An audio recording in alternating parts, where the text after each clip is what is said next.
We often find ourselves searching for these uh, grand, complicated secrets, for achieving success Hmm. or building exceptional character.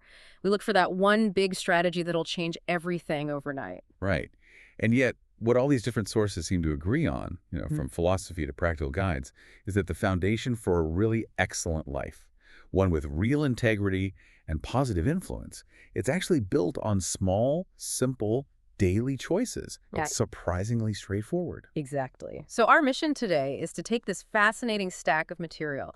We've got insights from heavy hitters like Feynman and Jim Collins, some historical wisdom, personal development stuff, and really distill it down into actionable steps. We want to strip away the jargon and give you the practical nuggets about character, excellence, and how to maximize your own positive influence. Yeah, we've sort of organized this deep dive around, well, first the foundation of trust, then that internal battle for self-mastery, and finally the power you actually have to affect the world around you. Okay, sounds good. Let's unpack this. So we start naturally with the foundation. Let's call it the truth power. The sources really make a compelling case here. Character is built like a tower, right? Block by block. And if those bottom blocks are wobbly, if you let small dishonesties slide, those little inconsistencies, the whole thing becomes unstable. It's bound to collapse eventually, probably when things get tough. So it's that idea of internal consistency. We focus so much on how things look on the outside, but the real work is it's monitoring the things only we know about. Like, Mhm. are you really honest about following through on that promise you made to yourself? Did you genuinely put in the effort, or did you just kind of rush the end result? That's the crucial bit. Mm. Being honest in those small things, your daily habits, maybe finishing your homework properly, sticking to a workout, it establishes this internal credibility, and that pays dividends later. There's that famous Einstein quote that really nails it. Whoever is careless about the truth in small matters cannot be trusted with important matters. Wow. Yeah, that's not just advice for leaders, is it? It's kind of a scary self-assessment tool. If I'm lying to myself about skipping 5 minutes of exercise, how can I possibly trust myself to be honest when, a huge opportunity or a big ethical choice comes along? Well, it forms a habit, doesn't it? A habit of self-deception. And that's the most dangerous kind, really. It's so easy to tell yourself, oh, I'll do those chores later, when what you actually mean is, I just don't want to do them. That little gap between your stated intention and your actual action, that's the first crack in the foundation. Richard Feynman, the physicist obsessed with intellectual honesty, he offered this powerful warning that really stuck out. No one can fool you as easily as you can fool yourself. It's such an easy way to stall your own progress. Because if you're fooling yourself about the cause of your problems, you'll never find the right solution. Absolutely. You lose that ability to accurately self-assess.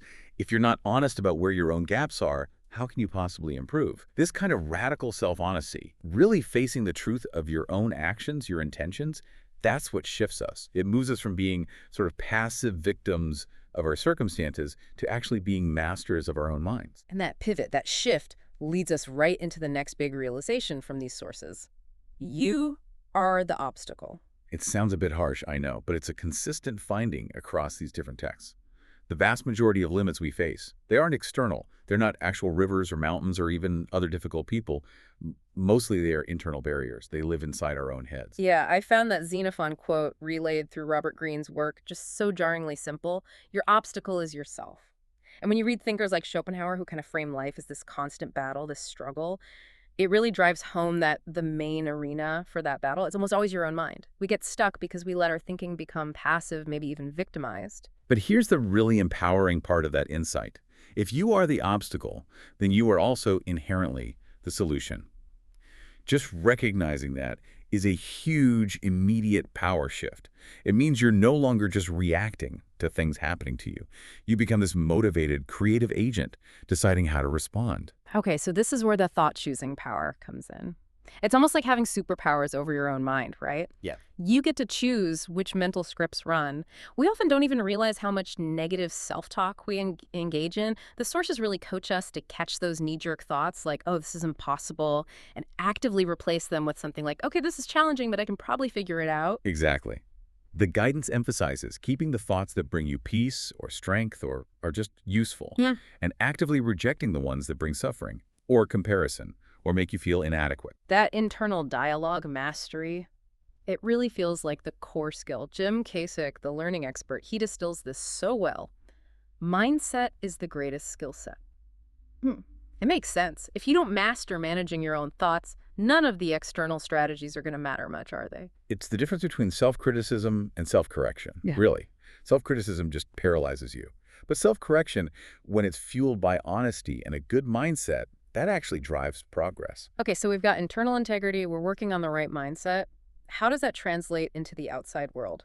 That brings us to segment 3, excellence when nobody's watching. Right, and this connects directly to that principle from David Starr Jordan. There is no real excellence in all this world which can be separated from right living. Mm. Print tap.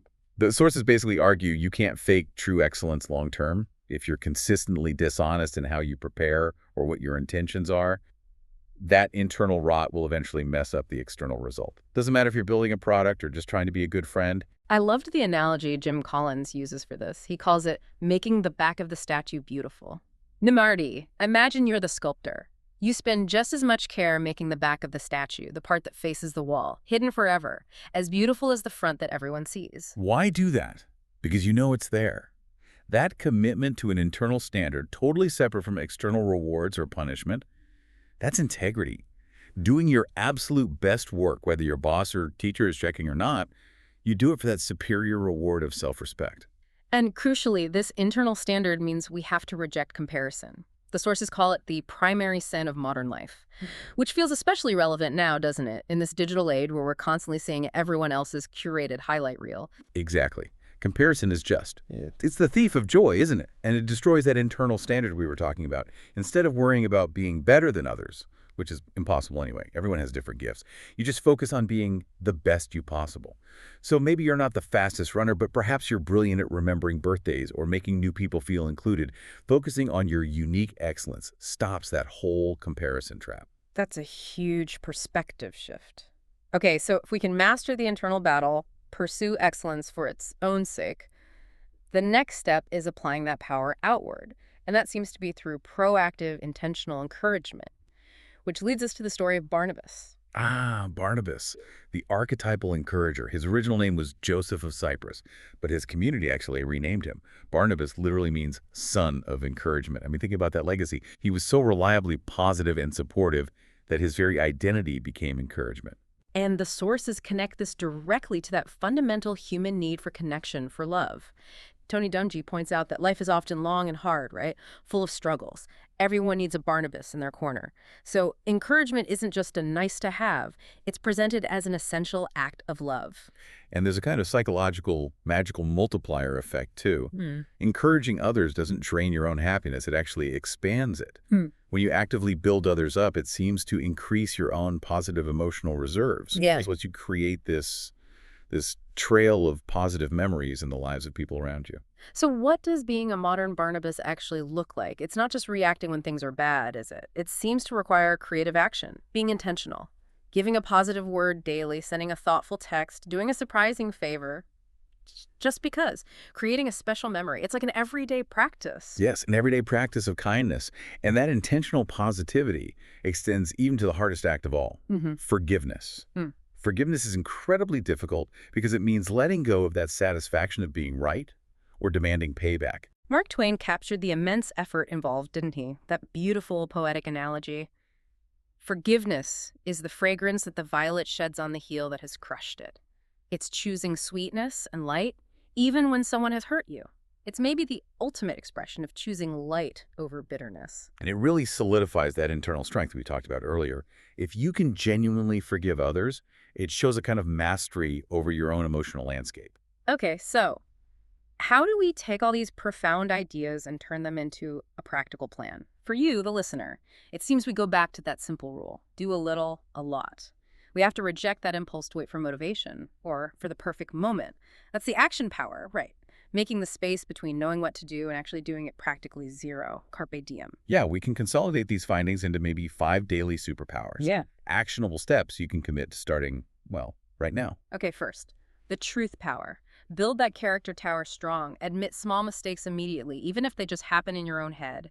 Be honest about those little shortcuts. Second, the thought-choosing power. Actively patrol your internal world. When that mean or defeatist self-talk pops up, replace it instantly with something truthful, kind, and useful. Remember, mindset is the greatest skill set. Third, the action tower.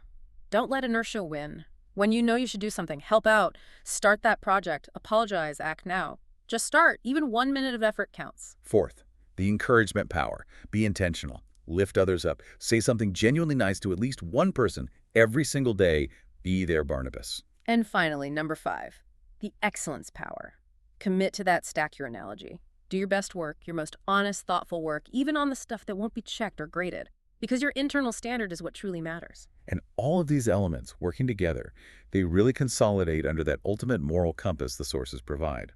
The constant choice to choose light, which means consistently choosing truth, kindness, effort, excellence, and forgiveness in every situation, big or small. But let's touch on that final nuance the sources brought up. Sometimes choosing light feels hard, maybe even scary.